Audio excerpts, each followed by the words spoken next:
Afternoon, there is the possibility the defense could wrap up everything, meaning all of their witnesses will be called maybe by the end of the day. And of course, the task here, a difficult one, but they want to prove to the jury that it was Stephen Hayes, not Joshua Komisarjevsky rather, who was the sole person responsible for the 3 deaths. After almost 3 weeks, it was the defense's turn to call witnesses. The strategy is clear. Illustrate that the roofing work Joshua Komisarjevsky was doing the day before the invasion is the reason there was a petroleum-based product discovered on his clothes.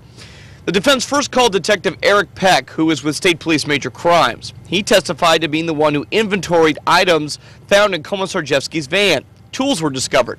Then Michael Rano, who was a supervisor for Brunetto Construction. He told the jury that Komisarjevsky did a roof repair at a home in New Britain on July 22, 2007. Finally, John McGrath, who sells roofing supplies. The basis of his testimony is that many products used in roofing are petroleum-based. Now, there is anticipation of one of the witnesses today is a Dr. Leo Shea. He performed a psychological evaluation of Joshua Komisarjevsky. Those results will be detailed in court sometime this afternoon. Of course, we'll let you know what that was all about coming up tonight at 5 and 6 o'clock. For now, live in New Haven, I'm Jamie Muro, News 8.